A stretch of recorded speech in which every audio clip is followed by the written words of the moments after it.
Hi, it's Eileen Glotfelty. I've just returned from my trip to Georgia where I was visiting my son. Now I'm home in New Jersey again. And I know the last time I talked to you when I was there, I was wearing the same outfit, so you probably don't think I have any other clothes, but I do.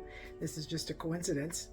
But I wrote something while I was there, and I'd like to share it with you. And normally I just read it off a piece of paper, because I feel that I write better than I talk. But for some reason today, I feel led to share it with you. I feel led to just tell it to you. So what happened was one day I was babysitting the kids, and we went out, took them outside, get some fresh air, and they were riding their bikes and scooters and whatnot, and the heat kind of got to us, and we were getting ready to go inside. So my granddaughter decided to go and put her bike in the garage, and the next thing I knew, she came running out yelling, "Gigi, there's a hummingbird in the garage." So I got up, went down to investigate, and sure enough, this poor little thing had worked his way in there and couldn't find his way out. And I found him up against the window and just beating his brains out against the window, trying frantically to escape. And it was a sad situation. I really didn't know what to do. So just then my son came home from work. So we all went running to him and explained the situation. So he went in and he tried to coax the little bird out. He got like he had a hockey stick and he was trying to see if it would land on there and, so we could take it over toward the open door.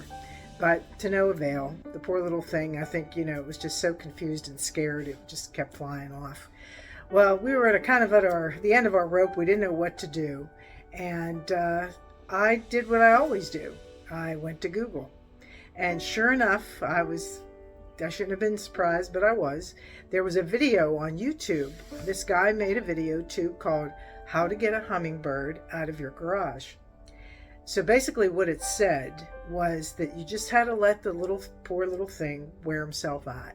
And eventually he would settle down somewhere, and then if you could get to him, you could gently cup him in your hands and, take him outside. So that's what we did. We watched as the poor little thing just wore himself out. He just collapsed onto a shelf in the garage, and my son was able to put on some gloves and go over and gently lift him up and take him to the outside. And when the little hummingbird flew away, we all just cheered. We were so excited. So it was about a day later, I was kind of reliving that memory, and something hit me pretty hard. And it was the fact that I could so relate to that little hummingbird. It's like I feel like I've spent most of my life just beating my brains out, trying to find peace and trying to find freedom. And when the little bird was beating itself against the window, he could see freedom on the other side. He just didn't know how to get there. And that's how I feel a lot of times. Like I feel like I can see it, but I can't quite get there. Something's standing in between the both of us. So as I thought about it a little further, I realized that what it takes for me too is to just wear myself out. I try everything, I strive, I do everything I know how to do to try to get there.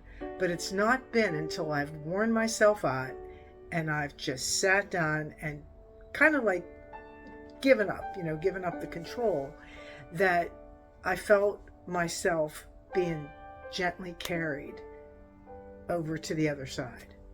And, I didn't run. I didn't walk. I was carried. And it was God who carried me. And that's happened to me over and over and over. But each time I come up against a situation that I feel kind of trapped by circumstances or emotions, I just get frantic and I try to do it on my own and I try to figure it all out. But eventually, like I said, when I finally give up control, that's when I get the peace. That's when I find freedom. And it's God picking me up and carrying me over. So he'll wait for us. He waits for us to wear ourselves out, because he knows ultimately he's the one that has to bring us to that place. So I don't want to keep doing this all the time. Every time I fight this. And what it is it's surrender.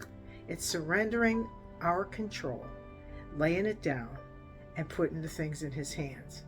So I just pray, my prayer is for you and for me, that I would get to the end of myself sooner, that I would recognize these things sooner and not get caught up in this frantic spiral, of trying to do it myself.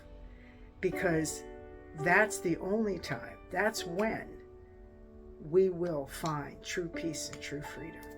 So I hope, if you can relate, I hope that, you will too find that space where you can let it go and be carried over to the other side.